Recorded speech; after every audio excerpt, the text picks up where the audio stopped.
Hélicoptère avec le H160, ce nouvel hélicoptère qui aujourd'hui vient intégrer l'aéronautique des voilures tournantes.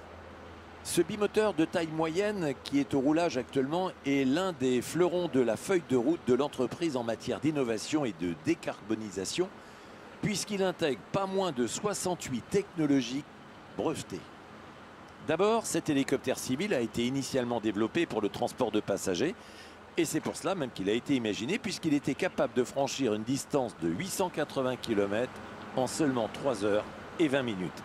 Chaque innovation d'Airbus Hélicoptère inclut par souci de protection de l'environnement la recherche obsessionnelle de réduction des coûts énergétiques et sonores. On l'a dit en préliminaire à ce salon, l'énergie aujourd'hui c'est le cœur même des développeurs aéronautiques.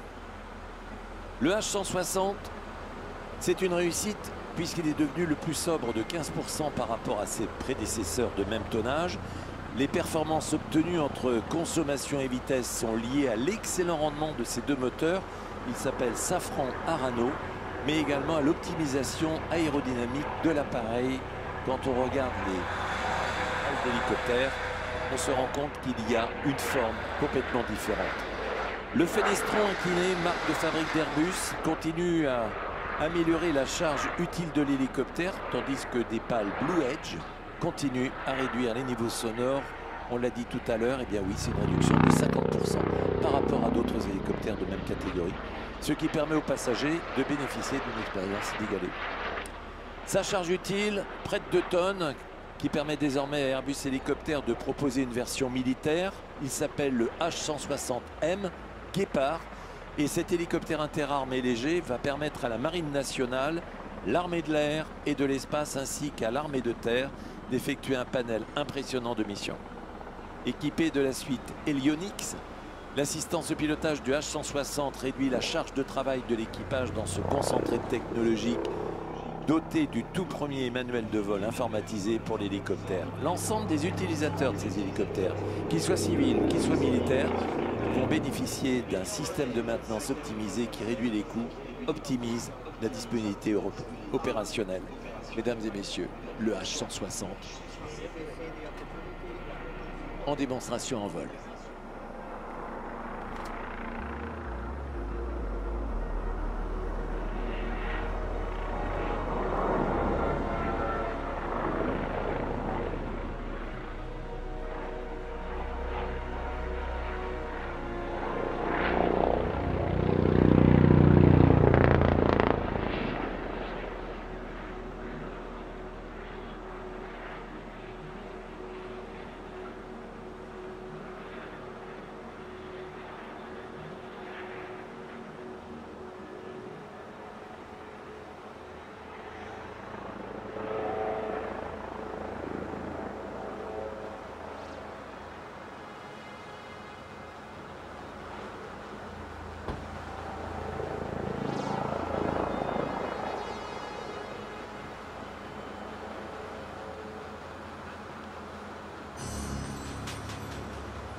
When we talk about aviation, we all know versatility has entered the DNA of all considerations. Nevertheless, is it truly possible to produce a multi-mission helicopter? Airbus Helicopter decided to reach that challenge with the brand new H160 now flying in front of you.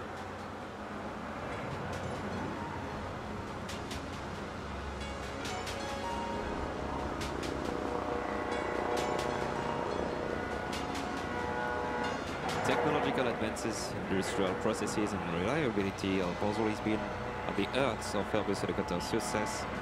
That's why the H160 is conceived in the same philosophy: comfort, safety and cost efficiency. This aircraft is able to cross 880 kilometers in only 3 hours and 20 minutes with an outstanding comfort for the 6 passengers.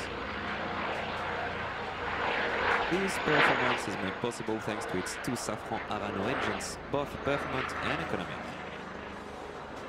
Indeed, the fuel consumption has been reduced by 15%.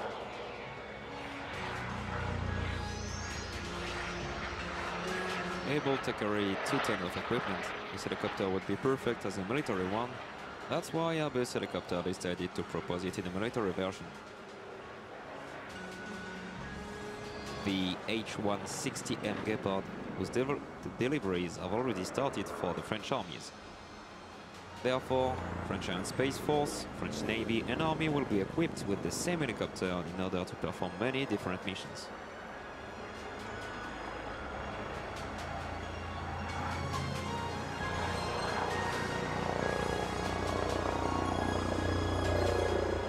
Today, presenting you this rotorcraft, test pilots Olivier Gens and Samuel Chartier, of course with the help of Laurent Marujols.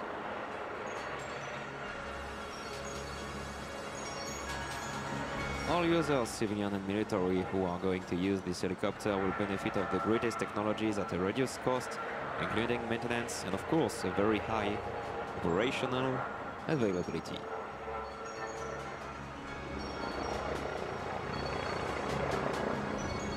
Aux commandes du H-160, Olivier Ginsin, Samuel Chartier et puis l'ingénieur d'essai en vol, Laurent Marujols. Des pilotes et un équipage d'essai en vol.